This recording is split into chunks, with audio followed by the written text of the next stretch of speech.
The all-new 2024 Maserati GranTurismo will hit dealerships next year with two very tasty options. One, a conventional GT with a powerful Formula One-inspired V6 engine. The other, an even more powerful Folgore pure electric vehicle with 3 motors. Both power systems fit in the same sinuous, two-door coupe that seats 4 and holds all their luggage.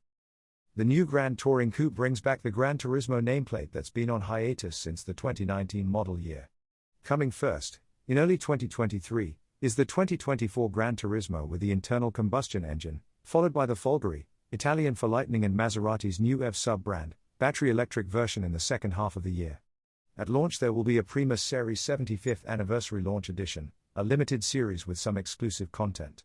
For drop-top motoring, the Gran Cabrio, offered in the same trims, will be introduced next year and follow the coupe to market. You might be thinking, well, if the GranTurismo uses a new architecture, created from scratch and designed to accommodate both internal combustion engines, ICE, and electric power, and incorporating a lot of aluminum and other lightweight materials, this coupe must use the new STLA Large platform. Nope. The coupe does not use STLA Large, the new shared flexible architecture for Stellantis, Maserati, Chrysler, Dodge, and other vehicles going forward, and that is famously designed to support both ICE and electric power. Why? Because work on the GranTurismo started 4 years ago, when the automaker was still known as Fiat Chrysler Automobiles and the late Sergio Marchionne was CEO. Maserati's new fiery engine. Maserati also has its own engine, the twin-turbocharged Nettuno V6 with a combustion system borrowed from F1 race cars.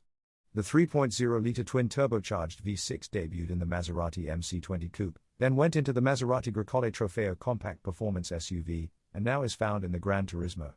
The engine was engineered by Maserati, is built by Maserati, and is for the exclusive use of Maserati, the only luxury brand under the Stellantis umbrella.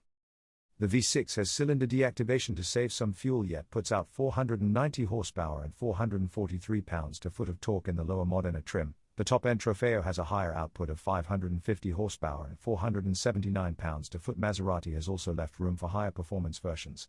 Until then, the spiciest Trofeo should not disappoint with an estimated 0 to 60 mph time of under 3.5 seconds and a top speed of about 200 mph. Maserati mounts the compact engine nearly amidships, behind the centerline of the front wheels. The engine is so far back in the nose, the front differential, unlike its predecessor, the GranTurismo, is all-wheel drive, that the front drive shafts must angle forward to reach the front wheels. With the transmission all-wheel drive bits, and that engine nestled up by the cowl, we're told a V8 would have been too large to fit. 2024 Maserati GranTurismo Folgore.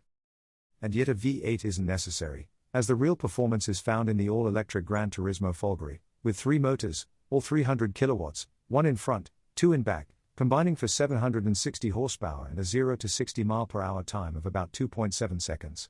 Range is estimated at about 450 kilometers, 280 miles, on the typically optimistic European WLTP test cycle, which means that figure will be substantially less as tested by the EPA here in America.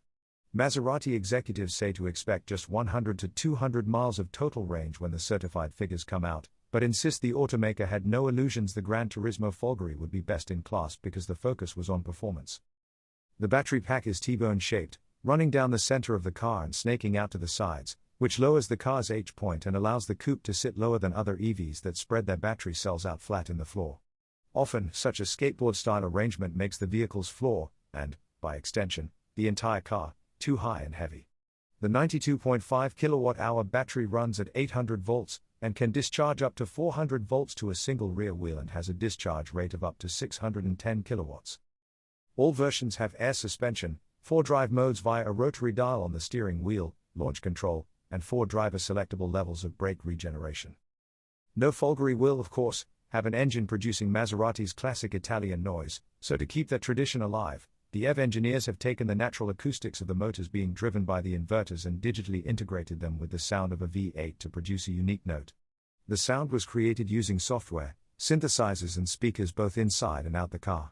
Sounding like something, we think, is better than sounding like quiet whirring, so we're excited to hear this setup in action. Runway looks.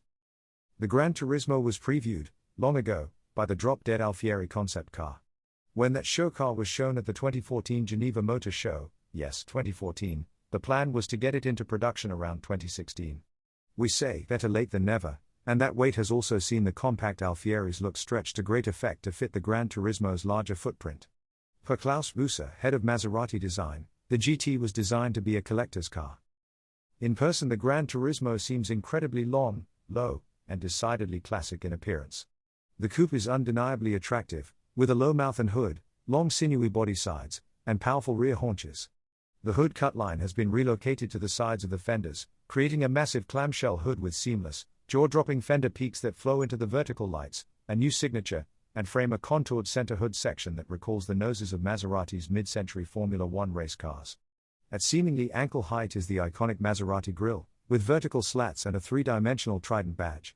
There are 4 different wheel configurations, and the wheels are larger in the rear, 21 inches, than the front, 20s. The Folgore has a grille with glossy black inserts. The car is 70% aluminum. Inside, the 12.2-inch digital gauge cluster is borrowed from the MC20 and moves lower and curls around the steering wheel to afford the driver a better view. The wheel is flanked by massive paddle shifters. The center screen has a central display and separate comfort display ahead of the passenger. And yes, there are some physical buttons for controls. But the famous Maserati dashboard clock is now digital, adding such features as a compass, stopwatch, and G-force meter. It also lights up as visual confirmation the car has received a voice command. A Sonos Faber sound system with 19 speakers is standard. The Trofeo is distinguishable for its use of 3D carbon fiber trim, while the Folgore recycles nylon from Nets plastics into a new material for the seats with their built-in headrests and a laser-etched pattern. The interior has space for 4 adults. Really, we sat back there at preview earlier this year, and has a large cargo area with a pass-through to accommodate skis. Maserati has not been known for technology in the past, but is working to overcome that. The GranTurismo has SAE Level 2 driver assistance systems including lane centering and adaptive cruise control. Pricing a new Maserati. The 2024 Maserati GranTurismo will start about $170,000 for the Modena trim and about $210,000 for Trofeo. Expect to pay even more for a Folgore.